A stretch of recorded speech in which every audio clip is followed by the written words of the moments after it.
मोक्षमार्गस्य नेतारं भेत्तारं कर्मभोभृतां ज्ञातारं विश्वतत्त्वानां वंदे तत् गुणलब्धये। अंतिम शासन नायक 1008 भगवान महावीर स्वामी की जय। द्वादशांग श्रुतदेवी की जय। स्वाध्याय कक्ष संपेपर्यंत आपल्या सर्वांना चतुर्विध आहाराचा त्याग असणार आहे। कर्म विवेचन आपण बघतोय। 8 कर्मांच्या बाबत विस्ताराने आपण प्रकरण बघतो आहे आणि आमचं ज्ञानावरण कर्म, दर्शनावरण कर्म, मोहनीय कर्म, नंतर आयु आणि गोत्र आणि नामकर्माचं प्रकरण आमचं सुरू आहे। नामकर्मामध्ये आपण बघितलेलं होतं की नामकर्माचे एकूण 93 भेद आहे आणि या 93 भेदांना 42 नावांमध्ये सूत्रामध्ये आचार्यांनी निबद्ध केलेला आहे। या 42 नावांमध्ये काहींचे उपभेद आहे आणि हे उपभेद आपल्याला गर्भित करायचे आहे। जसं गती म्हटलं आपण तर गती 4 तऱ्हेच्या आहे, जाती 5 तऱ्हेच्या आहे। जाती म्हणजे ज्याला आपण जाती म्हणतो ती न घेता एकेंद्रिय जाती, द्विनेंद्रिय जाती अशा या 5 तऱ्हेच्या 5 जाती म्हटलेल्या आहे। नंतर शरीर 5 प्रकारचं आहे।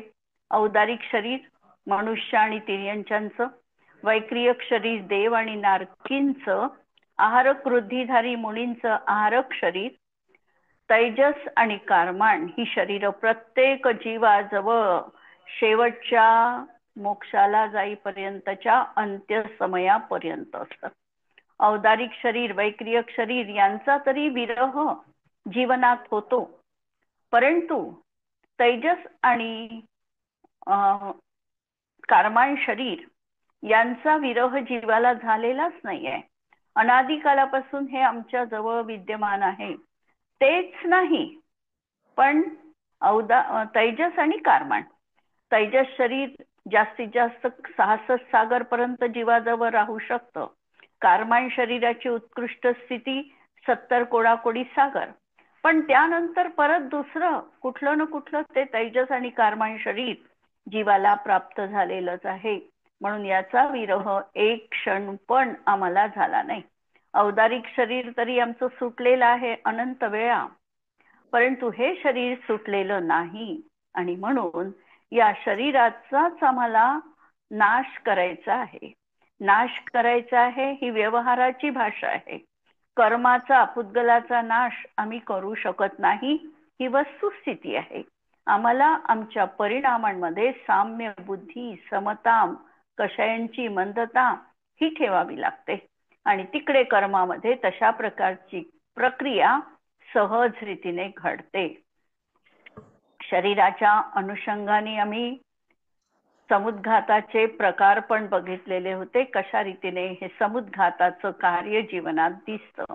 आणि आता आमचं प्रकरण सुरू आहे। याच्या पुढचं नामकर्म, 4थ्या नंबरचं नामकर्म अंगोपांग नामकर्म, की ज्या कर्माचा उदय असताना अंगोपांगाची प्रगट रचना होते त्याला अंगोपांग नामकर्म म्हणतात।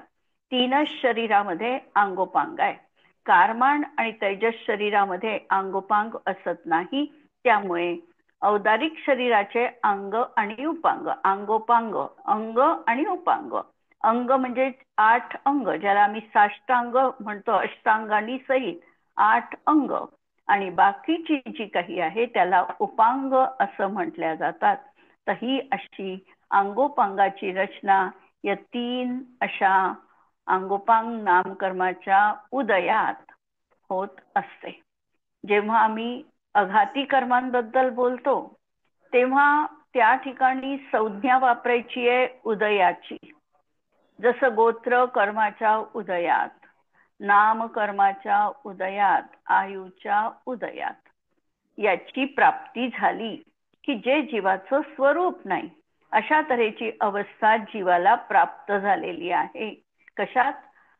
अघाती कर्मांच्या उदयात। घाती कर्माच्या उदयात जीवाच्या त्या विशिष्ट गुणावर आवरण पडलेलं आहे म्हणजे ज्ञान गुणाचं जर म्हटलं मी की ज्ञानावरण कर्माचा उदय आहे, तर ज्ञानावरण कर्माचा उदय असताना जीवाला ज्ञान आहे, हे माझं वाक्य बरोबर आहे का? ज्ञानावरण कर्माच्या उदयात जीवाला ज्ञानाची प्राप्ती आहे, हे माझं वाक्य बरोबर आहे का? अनुदय अनुदय पाहिजे. म्हणजे ज्ञानावरण कर्माच्या उदयात ज्ञान गुणावर आवरण आहे, ज्ञान गुण अप्रगट आहे, आणि जेवढा कर्माचा अनुदय राहील म्हणजेच क्षयोक्षम राहील तेवढी ज्ञानाची प्राप्ती आहे. म्हणजे दोन कर्मांच्या बाबतीत हे नेहमी लक्षात ठेवायचं की आम्ही कधी म्हणत असू की मोहनीयाच्या उदयात श्रद्धा गुण काय झालेला आहे, आमचा विपरीत झालेला आहे. उदयात विपरीत आहे, उदयात हानी आहे घाती कर्माच्या, आणि अघाती कर्माच्या उदयात आम्हाला ती अवस्था प्राप्त झालेली आहे. म्हणून नामकर्माच्या उदयात या शरीराची संरचना आणि शरीराची प्राप्ती जीवाला झालेली आहे. औदारिक नामकर्माच्या उदयात आज आम्हाला मनुष्याचं औदारिक शरीर प्राप्त झालेलं आहे. अंगोपांग नामकर्माच्या उदयामध्ये 8 अंगांची आणि उपांगांची रचना झालेली आहे, असं हे अंगोपांग नामकर्म. नंतर निर्माण नामकर्म. निर्माण नामकर्म तर ज्या कर्माचा उदय असताना अंगोपांगाची यथास्थान आणि यथाप्रमाण रचना होते त्यास निर्माण नामकर्म म्हणतात. याचेही 2 भेद आहे निर्माण नामकर्माचे, स्थान निर्माण आणि प्रमाण निर्माण. स्थान म्हणजे ज्या ठिकाणी ज्या इंद्रियाचं स्थान आहे त्या स्थानावर त्या इंद्रियाची निर्मिती होते. जसं आता मनुष्याचं शरीर आहे, तर मनुष्याचं शरीर आहे तर जिथे डोळ्याचं स्थान आहे त्याच ठिकाणी डोळ्याची उत्पत्ती झालेली आहे, हे आहे स्थान निर्माण. आणि प्रमाण निर्माण म्हणजे त्याची संख्या किती असावी हे पण त्याच ठिकाणी निश्चित झालाय, आणि तशीच संख्या आम्हाला मिळालेली आहे. डोळे 2च मिळालेले आहे, कारण ते काय झाली प्रमाण निर्माण. योग्य जागेवर डोळे आहे हे स्थान निर्माण. कानं 2च आहे, अशा तऱ्हेने ती निर्माण कार्य त्या ठिकाणी संरचना सहज रीतीने याचा अर्थ आमचा तसा नामकर्माचा उदय आहे त्या प्रमाणात आम्हाला ही रचना प्राप्त झालेली आहे. म्हणून आम्हाला आमच्या शरीराची रचना व्यवस्थित आहे, हे आमचं पहिलं आद्य सौभाग्य मानलं पाहिजे. आम्हाला व्यवस्थित ऐकू येतं, आमचं शरीर निरोगी आहे, कानाची संख्या जिथे पाहिजे तिथे आणि जेवढी पाहिजे तेवढी आहे.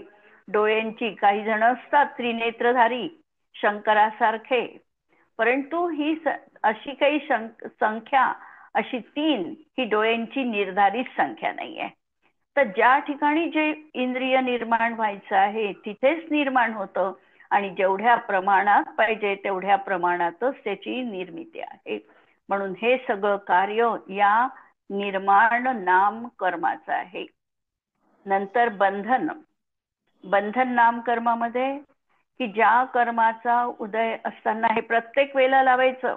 अघाती कर्मामध्ये काय लावायचं वाक्य, कर्माचा उदय असताना हे वाक्य लावायचं. तर काय झालं, पूर्वी शरीर नाम कर्माच्या उदयाने ग्रहण केलेल्या पुद्गलाचे परस्परांमध्ये एक बंधन रूप होते, त्यास बंधन नामकर्म म्हणतात. निर्माणाचे या सूत्रामध्ये भेद केले नाही, किंवा 93 भेदामध्ये देखील निर्माण नामकर्माला स्थान निर्माण आणि प्रमाण निर्माण असे 2 भेद केलेले नाही आहे. बंधनामध्ये 5 बंधन केलेले आहे. म्हणजे आम्हाला शरीर औदारिक आहार वर्गणा आली आणि ती जर एकत्रित व्यवस्थितरित्या राहिली नसती तर विचार करायचा आहे.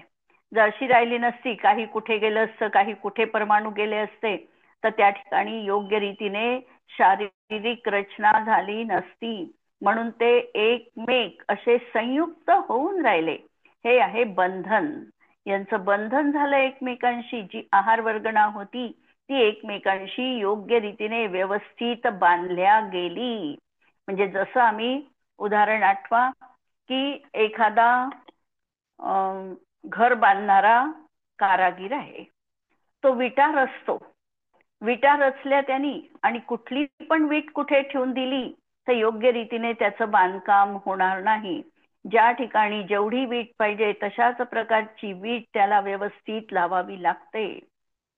त्याप्रमाणे आम्हाला देखील हे आहार वर्गणा आली आणि याचे कर्म परमाणू आम्ही कुठेही म्हणजे कर्माने कुठेही टाकून दिले असते जिथे नको तिथे, तर हे शरीर बेडौल झालं असतं, सुव्यवस्थित राहिलं नसतं.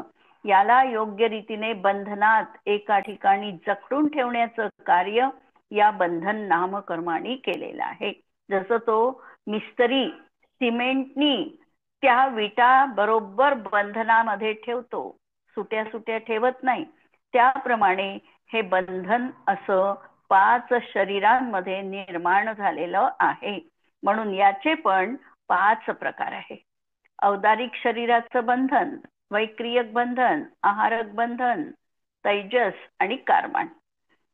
म्हणजे हे जे परस्पर परमाणू आहे कोणत्या औदारिक शरीराचे, हे परस्पर परमाणू एकमेकांशी संलग्न होऊन त्या ठिकाणी राहतात, हे त्यांचं बंधन आहे. अशा प्रकारे बंधन नामकर्माचे किती भेद झाले? 5 भेद झाले.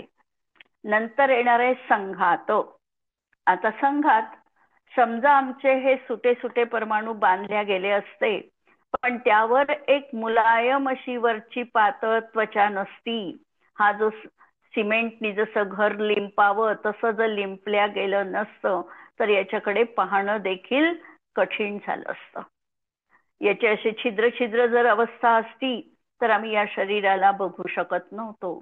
म्हणून या संघात नामकर्मांनी कार्य केलेलं आहे की औदारिकादी शरीराच्या परमाणूंना छिद्ररहित एक संधानपणा म्हणजे थोड्याफार प्रमाणामध्ये छिद्ररहित अवस्था दिसतील अशा प्रकारे त्याचा एकमेकांशी संघात म्हणजे घट्ट बंधन असं त्यांचं केलेलं आहे.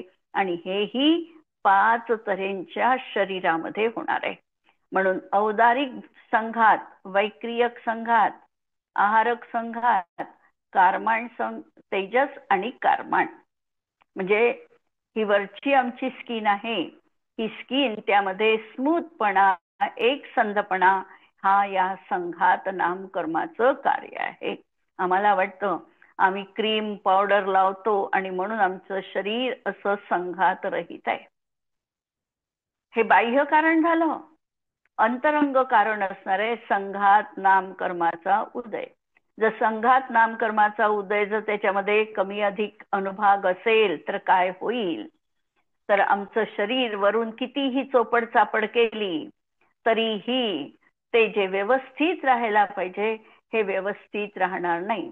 जर संघात नामकर्माचा जर विशिष्ट अनुभाग असेल तरच अशा प्रकारची वरची स्किन जी आहे ही अशा स्निग्धपणाला म्हणजे स्मूथली राहील, त्याच्यामध्ये छिद्रपणा राहणार नाही. ही ते त्याचं कार्य आहे. म्हणून आम्ही आमच्यावर त्याचं क्रेडिट घ्यायचं नाही किंवा जीव तो करतो असंही मानायचं नाही. हे सगळं कार्य जे आहे हे कशाचं होत आहे? शरीराच्या प्रक्रियेमध्ये घडत आहे. आणि याचं संचलन कोण करत आहे? याचा नियंता कोण आहे? शरीराचा नियंता कोण? हा जर प्रश्न मी विचारला तर काय उत्तर येईल याचं? शरीराचा हा नियंता, शरीरावर कोणाचं आधिपत्य आहे? माझं शरीर आहे, याच्यावर कुणाचं आधिपत्य आहे? नामकर्माचं. नामकर्माचं म्हणजे नामकर्मानी पूर्ण हे ठरवलेलं आहे की जसं नामकर्म असेल तसं त्या ठिकाणी शरीराची प्राप्ती होईल. आमचा वश या शरीरावर चालू शकत नाही. आम्ही कितीही म्हटलं आमचं शरीर निरोगी राहिलं पाहिजे, तर जर आमच्या शुभ नामकर्माचा उदय असेल, आमच्या पुण्य साता कर्माचा उदय असेल, पुण्य प्रकृतींचा उदय असेल तर आमचं शरीर स्वस्थ राहील. आणि समजा आमचा असाताचा उदय सुरू झाला, अस्थिर नामकर्माचा उदय सुरू झाला, अशुभ नामकर्माचा उदय सुरू झाला तर आमच्या या शरीरामध्ये देखील बिघाड उत्पन्न होईल. अशा तऱ्हेची ही त्याच्यावरची तिथे प्रक्रिया आहे आणि तो आपल्या सगळ्यांच्या माध्यमातून या शरीराची स्थिती जसं आमचं पाप पुण्य असेल त्यानुसार तो स्थिती अशा प्रकारची आम्हाला मिळते आहे. आम्ही कार्य कुठं करू शकतो? याच्यामध्ये आम्ही कार्य करू शकतो. आम्ही नामकर्मावर नियंत्रण ठेवू शकत नाही. आम्ही आमच्या परिणामांवर नियंत्रण ठेवू शकतो आणि आमचे परिणाम जर सांभाळल्या गेले तर आम्हाला शुभ नाम कर्माचा आश्रव होऊ शकतो. मग आश्रव झाल्यानंतर उदय पण शुभाचा येईल आणि मग अशुभाचं पण शुभामध्ये बदलू शकतं. अशी ही योग्यता आम्हाला पाहायची आहे. म्हणजे आमचं जिथे काही वर्क आहे, म्हणजे काम आम्ही करायला पाहिजे ते तिथेच करायला पाहिजे. आम्ही त्या दुसऱ्या खात्यामध्ये नामकर्माच्या खात्यात काहीही करू शकत नाही. ही आमची अविवशता आहे, अनिवार्यता आहे आणि हे आम्हाला समजायचं आहे. म्हणून आम्हाला आमच्या परिणामांमध्ये जेव्हा आम्ही मंदता ठेवू तेव्हा आपोआपच तिकडे आम्हाला शुभ आयु, शुभ नाम, शुभ गोत्र, शुभ वेदनीय कर्माचा आश्रव येईल आणि त्या अनुषंगाने आमची पुण्यप्राप्ती आम्हाला दिसेल. भलाई आम्हाला पुण्याची पण अभिलाषा नाही, पण धर्म साधन करण्यासाठी पहिल्या भूमिकेत पुण्य आवश्यक आहे. जर हे नसेल, आमचं शरीर स्वास्थ्य नसेल तर आम्ही क्रिया शुभ करू शकत नाही, आम्ही एकासन करू शकत नाही. का? कारण आमचं सामर्थ्य कमी पडत आहे. म्हणून आम्हाला हे सामर्थ्य टिकवायचं असेल तर आम्हाला सध्याच्या भूमिकेत शरीराची गरज आहे आणि शरीर जर आम्हाला स्वस्थ पाहिजे असेल तर आम्हाला आमच्या परिणामांमध्ये मंदता, विशुद्धता, शुभ क्रियाकडे लक्ष ह्या गोष्टी कराव्या लागतील. असं हे संघात नामकर्म. नंतर संस्थान. संस्थान याचा अर्थ आहे आकार. शरीराचा आकार कसा असावा. म्हणजे या कर्माचा जेव्हा उदय आहे, संस्थान नाम कर्माचा उदय, त्यावेळेला या शरीराला कोणत्या औदारिक, वैक्रियक आणि आहारक या 3 शरीराला त्या ठिकाणी आकार प्राप्त होतो.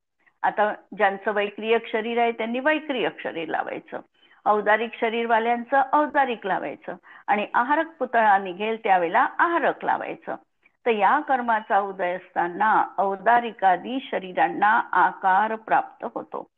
त्याला म्हणायचं संस्थान नाम कर्म. किती आहे संस्थानाचे भेद? 6. 6. कोणतं पहिलं? समचतुरस्र संस्थान. समचतुरस्र संस्थान. हे कुणाला असतं? तीर्थंकरांना. तीर्थंकरांना असतं. अजून कुणाला असतं? 63 शलाका पुरुष म्हणजे 63 शलाका पुरुषांना असते. अजून देवांना. हा, देवांना समचतुर. अच्छा. देवांचं पण शरीर समचतुरस्र संस्थानवाले अत्यंत सुंदर असतात ना, देव पण दिसायला. म्हणून नारायण, प्रतिनारायण, चक्रवर्ती, बलदेव, नंतर मनु, 14 जे मनु होऊन गेलेले आहे ते मनु, तीर्थंकर, या सगळ्यांचं कोणतं संस्थान राहतं? समचतुरस्र संस्थान. समचतुरस्र संस्थान याचा अर्थ सम, सगळीकडे, चतुरस्र म्हणजे सर्व बाजूंनी, ज्यांच्या शरीराचा आकार योग्य प्रमाणात असतो, सुडौल असतो, त्यांना समचतुरस्र संस्थान म्हटल्या जातं. दिसायला अत्यंत सुंदर असं ज्यांचं आणि प्रमाणामध्ये कुठेही अतिरिक्तपणा नाही असं ज्यांचं शरीर आहे ते आहे समचतुरस्र संस्थान शरीरधारी. हे समचतुरस्र संस्थानात आपण इतक्यांना पाहालच, इतक्या जीवांना असू शकतं. आणि जे काही बाकीचे जीव आहे त्या जीवांना कोणतं संस्थान राहील?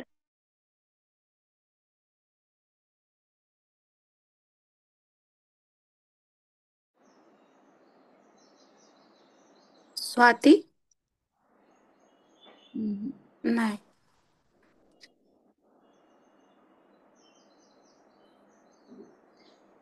खालचे 3 असतात म्हणजे कुब्जक, वामन हा आणि हुंडक. हा म्हणजे सगळ्याच जीवांना संस्थान आहेत. संस्थानाशिवाय जीव नाही. संवहनाच्या बाबतीत वेगळं गणित, संस्थान मात्र सगळ्या जीवांना असणार आहे. नारकींनाही कोणतं संस्थान राहील? शेवटचं हुंडक संस्थान. तर सगळ्याच जीवांना संस्थान राहणारच आहे. संस्थानाशिवाय संसारी जीव कुणीही नाही. ठीक आहे. पहिलं झालं आपलं समचतुरस्र संस्थान, म्हणजे यथा प्रमाण त्यांची आकृती असणं, हे झालं समचतुरस्र संस्थान. नंतर दुसरं सांगितलं न्यग्रोध परिमंडल संस्थान. न्यग्रोध म्हणजे काय? वडाचं झाड. नाही, हो, वडाचं झाड. वडाच्या झाडाप्रमाणे ज्यांचं शरीर हे कसं असतं? वरचा भाग हा खालचा भाग मोठा आणि खालचा भाग हा पातळ आहे. त्याला न्यग्रोध परिमंडल संस्थान असणार आहे, त्याचं संस्थान. अनेक मनुष्य आम्हाला दिसतात की अशा प्रकारचे त्यांच्या शरीराचा आकार असतो. काहींचे पाय मोठे असतात, काहींचं वरचा भाग मोठा असतो, काहींचे मान मोठी असते. अनेक तऱ्हेचे आकार आम्हाला मनुष्य पर्यंतही पाहायला मिळतात. मनुष्यातच नाही, तिर्यंच्या जीवांमध्ये देखील अशा प्रकारचं संस्थान त्यांना असतंच. तर हे संस्थान त्यांचं न्यग्रोध परिमंडल संस्थान म्हटलं जातं. नंतर तिसरं संस्थान आहे स्वाती संस्थान. स्वाती संस्थान मध्ये काय आहे? स्वाती म्हणजे वारुळ. वारुळाचा जसा भाग खालचा भाग मोठा आहे आणि वरचा भाग निमुळता होत जातो. वारुळ आहे ना, खाली मोठा आहे आणि वर जसं निमुळत होत जातं त्याप्रमाणे खाली जाडपणा आणि वर निमुळता होत गेलेलं असं ज्यांच्या शरीराचा आकार आहे त्यांना स्वाती संस्थान या नामकर्माचा उदय आहे. त्यांना तशा प्रकारचं शरीर प्राप्त झालेलं आहे. नंतर कुब्जक संस्थान. ज्यांचं शरीर कुबडं आहे त्याला कुब्जक संस्थान म्हटलं जातं. कुब्जकाविषयी 8 ठिकाणी वाकलेल्या अशा कुणाची कथा आम्हाला माहिती आहे? अष्टवक्र नाही, अष्टवक्र ना. बरोबर आहे. अष्टावक्राची. अष्टावक्रा हा जनकाचा पुत्र नाही, एका ऋषीचा मुलगा आहे. ऋषीचा मुलगा आहे, जमदग्नी ऋषीचा मुलगा आहे बहुतेक. आणि याचं शरीर 8 ठिकाणी वाकलेलं होतं. आणि हा जनक राजाच्या दरबारात गेला त्यावेळेला काय झालं? सगळे त्या ठिकाणी जे विद्वान जितके बसलेले होते तितके सगळे विद्वान त्याचं ते शरीर पाहून हसायला लागले. हसायला लागल्यानंतर अष्टावक्रांनी काय म्हटलं की मी मंत्र्यांच्या सभेत आलो की चांभारांच्या सभेत आलो? काय प्रश्न केला? मी कुणाच्या सभेत आलोय? मी चांभारांच्या सभेत आलो आहे का, असा त्यांनी प्रश्न केला. आणि तोही हसायला लागला जोरदार. जनकाने त्याला विचारलं की हे लोक हसले ते तुझ्या शरीराकडे पाहून हसले, हे तर ठीक आहे, पण तू का हसलास? तर त्यांनी सांगितलं की मला असं वाटलं होतं की मी एका राजदरबारात मंत्र्यांच्या आणि हुशार लोकांच्या सभेमध्ये चाललो आहे, पण मला इथे सगळे हे चांभार दिसले आणि म्हणून मला हसू आलं. तर अशा हा अष्टावक्र 8 ठिकाणी जो वाकला होता. संस्थान कोणतं लावू आपण त्याचं? कुब्जक संस्थान. कुब्जक वाकलेला असं हे संस्थान नामकर्म. नंतर वामन संस्थान. वामन संस्थानामध्ये अत्यंत शरीर बुटकं शरीर राहतं त्याचं, त्याला वामन संस्थान म्हणतात. कुणी रूप धारण केलं होतं वामन संस्थानाचं? विष्णुकुमार मुनी. विष्णुकुमार मुनींनी वामनाचं रूप धारण केलं होतं. अत्यंत छोट्या अशा बटूचं वेश धारण करून कुठे कोणत्या राजाजवळ गेला होता? कोणाचं राज्य होतं हस्तिनापूरमध्ये? बलीजवळ गेला. राज्य कुणाचं होतं हस्तिनापूरमध्ये? हस्तिनापूरमध्ये राज्य होतं राजा पद्म. पद्मराजाचं राज्य होतं की जो विष्णुकुमार मुनींचा भाऊ होता. परत विष्णुकुमार मुनींचा जो पूर्वजन्म म्हणजे आधी मुनी अवस्थेच्या आधी जो भाऊ होता पद्म नावाचा राजा, त्याच्यावरच विष्णुकुमार मुनींनी आपलं राज्य सोपवलं आणि दीक्षा घेतली आहे. त्या राज्यामध्ये आणि बली नमुची हे जे मंत्री होते या मंत्र्यांना त्यांच्या समोर हे वामन रूपाने प्रस्तुत झालेले आहे. हे वामन संस्थान, पण त्यांना वामन संस्थानचा उदय मानायचा का? तिथे उदय नाही आहे, त्यांचं शरीर तर व्यवस्थित होतं, पण त्यांनी तत्पुरता वेश धारण केला होता वामन बटूचा. आणि शेवटचं संस्थान आहे हुंडक संस्थान, की ज्याच्या उदयाने शरीराचं अवयव जे आहे ते कुरूप असतात, त्याला म्हटलेलं आहे हुंडक संस्थान. नारकी जीवांचं कोणतं संस्थान असतं? हुंडक संस्थान असतं. तिर्यंच्या गतीतील काही जीवांचं समचतुरस्र संस्थान पण असतं, सिंहाचं वगैरे किंवा हत्तीचं वगैरे समचतुरस्र संस्थान सांगितलं, कारण त्यांच्या त्या जातीनुसार त्यांचा आकार ठरणार आहे. तर ते त्या ठिकाणी तशा प्रकारचं संस्थान असतं. आणि संस्थान कर्म हे कुठपर्यंत असतं जीवाला? तर 13व्या गुणस्थानापर्यंत. साही संस्थांचा कदाचित उदय असू शकतो, उदय नाही, सत्व असू शकतं साही संस्थांचा. आणि कोणत्याही संस्थान असेल तर ते मुक्तीमध्ये बाधक नाही, बाधक नाही. क्लिअर इथपर्यंत? एवढ्यावर कुणाला काही प्रश्न? मनुष्यांना समचतुरस्र नसतेच ना, म्हणजे आता आपण आहे आपल्या आत्ता हम्म. काही जणांचं ज्यांचं शरीर अत्यंत योग्य प्रपोर्शनेट मध्ये म्हणतो आपण ते असेल तर त्यांना समचतुरस्र संस्थान लावता येतं. अच्छा. आणि मग हुंडक संस्थान सोडून मनुष्यगतीमध्ये बाकी चारही संस्थान हुंडकही असतंय, हुंडकही आहे मनुष्यांना पण. अच्छा. कुरूप, कोणी आता पाय ज्याचं म्हणजे चालता, म्हणजे कित्येक जीव आपण पाहतो ना कसे चालतात, ते कसे बेडोल आहे, ते म्हणजे पाहावंही वाटत साही नाही. संस्थान हुंडकही असतात.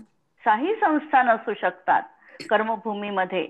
आणि षष्टम काळात तर खालचे 3च संस्थान आहे, हो. समचतुरस्र संस्थान वगैरे खालचे 6व्या काळात असणारच नाही आहे. पंचम काळात तरी आता 6 संस्थान आहे, संवहन नाही, संस्थान आहे, असू शकतात. ठीक आहे. अजून काही प्रश्न? पुढचं घेऊ. क्लिअर झाला इथपर्यंत? हो. हो. आणि ह्या सगळ्या प्रकृती कशा आहे? आता संस्थान आहे, याचं कार्य कुठे होत आहे? शरीरावर होत आहे ना. म्हणून याला पुद्गल विपाकी कर्म म्हणायचं. कोणतं कर्म म्हणायचं? पुद्गल विपाकी कर्म. कारण याचं फळ जे पडते आहे हे शरीरावर पडत आहे, म्हणून याला पुद्गल विपाकी कर्म म्हणायचं. आता सांगेल मी कुठे कुठे जीव विपाकी समजा असलं तर. आता संवहन. संवहन याचा अर्थ काय? की आमच्या शरीरामध्ये जे हाडं वगैरे आहे, अस्थि पंजर वगैरे हे जे काही आहे, या शरीराच्या बंधनामध्ये जी विशेषता आहे तिला म्हणायचं संवहन. आपण म्हणतो की आता पंचम काळामध्ये संवहनाची हीनता आहे, म्हणजे संवहन उत्कृष्ट राहिले नाही. आणि आमच्या हाडांमध्ये किंवा हाडांच्या वेष्टनामध्ये, बंधनामध्ये एक प्रकारची ढिलाई आलेली आहे. थोडंही पडलं तरी फ्रॅक्चर होण्यासारखी परिस्थिती आहे. म्हणजे आमच्या हे जे घट्ट पाहिजे होतं, हाडं मजबूत पाहिजे होते, नंतर हाडांना पकडून ठेवणारी जी किलीक आहे ही मजबूत पाहिजे होती, हे सगळं राहिलं नाही. तर ते आमचं संस्थान संवहन हीन झालं म्हटलं. आणि संवहन उत्कृष्ट कुणाचं? तर ज्यांचे हाडं पण वज्रासारखे आहे, नंतर हाडाला बांधून ठेवणारं वेष्टन हे पण वज्रासारखं आहे, आणि वरचं त्याला रूपांतर करणारं जे काही आहे ते पण वज्रमय असतं. असं हे वज्र वृषभ नाराच पहिलं संवहन म्हटल्या गेलं. म्हणून ज्या कर्माचा उदय असताना शरीरातील अस्थि पंजरादिकांच्या बंधनामध्ये विशेषता येते त्याला संवहन नाम कर्म म्हणतात. याचे पण किती प्रकार आहे? 6 प्रकार. कोणते? नाराचं संहनन, वज्र नाराचं संहनन, नाराचं संहनन, किलिक, अर्धनाराचं, किलिक आणि असंप्राप्त असंप्राप्ता स्फुस्फाटिका संवहन. असंप्राप्ता स्फुस्फाटिका संवहन. म्हणून संवहन म्हणजे हाडांचा समूह, वृषभ म्हणजे शिरांनी हाडाचं बंधन होणं, आणि नाराच्छ म्हणजे हाडे खिळून जाणं. म्हणून या कर्माचा उदय असताना वेष्टन, खीळ आणि हाड ही तीनही वज्रासारखी कणखर अभेद्य असतात. त्यांना वज्र, ऋषभ, नाराच संवहन म्हणतात. पहिलं संवहन जे मोक्षासाठी आवश्यक आहे ते संवहन कोणतं आहे? वज्र, ऋषभ, नाराच. याशिवाय मोक्षाची प्राप्ती त्या जीवाला संभवनीय नाही. आणि हेच संवहन 7व्या नरकातील जीवांना, म्हणजे इथून जर 7व्या नरकात त्याला जायचं असेल पाप करण्यासाठी देखील हेच उत्कृष्ट संवहन पाहिजे. म्हणजे मनुष्य गतीत तो जीव हे संवहन असेल तरच उत्कृष्ट पाप करू शकतो की जे 7व्या नरकामध्ये नेण्याला कारणीभूत असणार आहे. नरकामध्ये संवहन कोणतं आहे?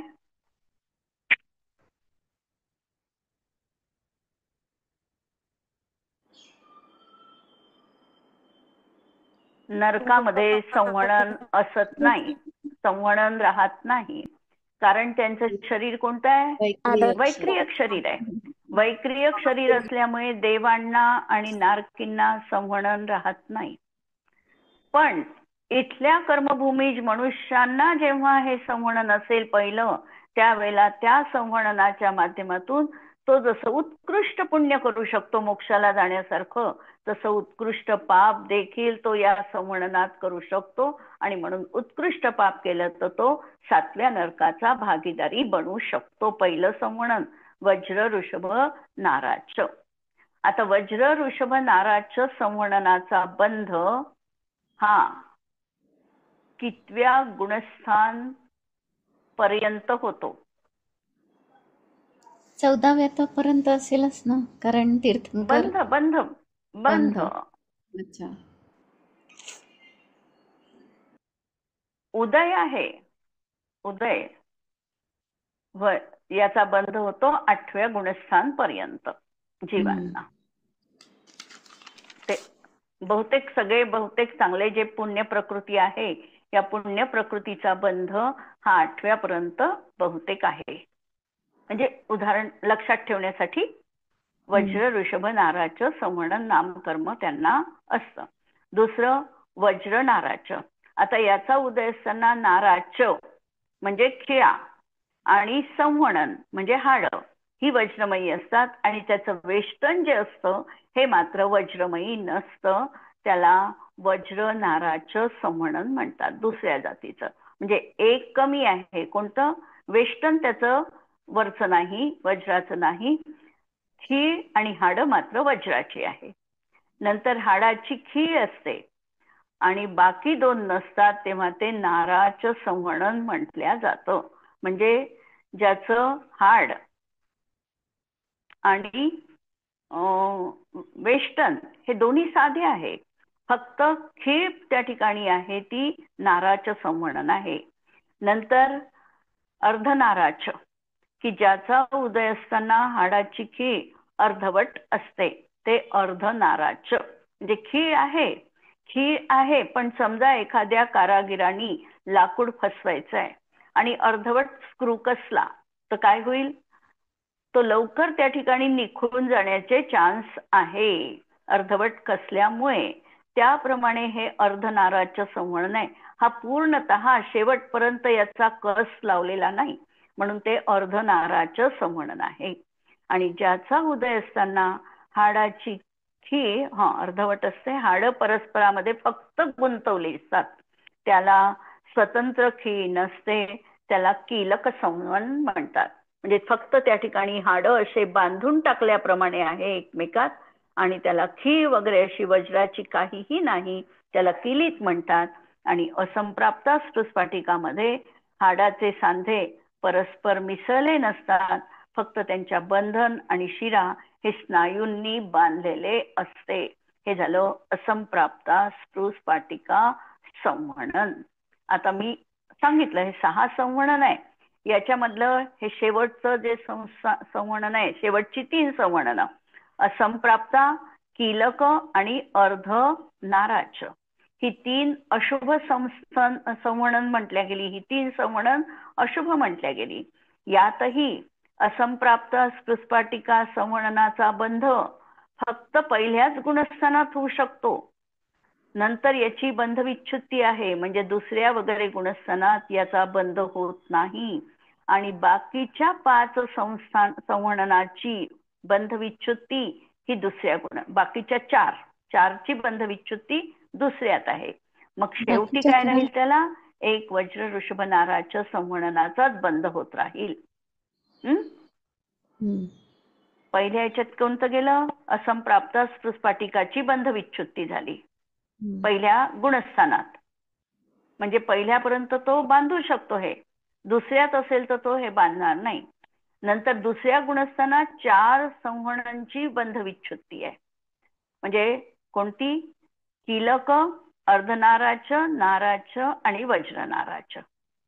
म्हणजे 5ही हे संवहन जे आहे हे पहिल्या आणि दुसऱ्या गुणस्थानातच गेले, आणि मग तिसऱ्यापासून मात्र एक वज्र ऋषभ नाराच्या संवहनाचा त्याला बंध होईल, आणि हा बंध 8व्या गुणस्थानाच्या 6व्या भागापर्यंत होत राहील. संवहनांपर्यंत आपण आलो. यावर प्रश्न आहे कोणता? आपल्याला सगळे असतात का संवहन? आपल्याला असंप्राप्ता, कीलत किंवा अर्धनाराच्या 3 पैकी आहे. 3 हे अशुभ जे संवहन खालचे आहे तेच आम्हाला आहे. नंतर स्त्रीला म्हणजे चतुर्थ काळातच फक्त वज्र ऋषभ नाराचं संवहन असते. पंचम काळातील कोणत्याही व्यक्तीला आज या 3 संवहनाच्या वर संवहन नाही. म्हणून पंचम काळातले मुनी हे श्रेणी आरोहण करू शकत नाही, 7व्याच्या पुढे जाऊ शकत नाही. याचं कारण त्यांना या 3 पैकीच संवहन आहे. कोणतं? असंप्राप्ता, कीलक किंवा अर्धनाराच. आणि या 3 संवहनांनी फक्त तो कुठपर्यंत जाऊ शकतो? 7व्या गुणस्थानापर्यंत जाऊ शकतो. श्रेणी आरोहण करायची असेल, उपशम श्रेणी, तर आणखी 2 संवहन चालू शकतात, नाराच आणि वज्र नाराच. पण क्षपक श्रेणी आरोहण करायची असेल तर वज्र ऋषभ नाराचच पाहिजे. ठीक आहे. हो. स्तुती म्हणू. जिनवाणी के ज्ञान ते सुझे कालो, सो जिनवाणी मस्तक नमो सदा देत हो. नमो अरिहंताणम, नमो सिद्धाणम, नमो आयर्याणम, नमो उवज्झायाणम, नमो लोये सव्वसाहुणम. सर्वांना जय जिनेंद्र.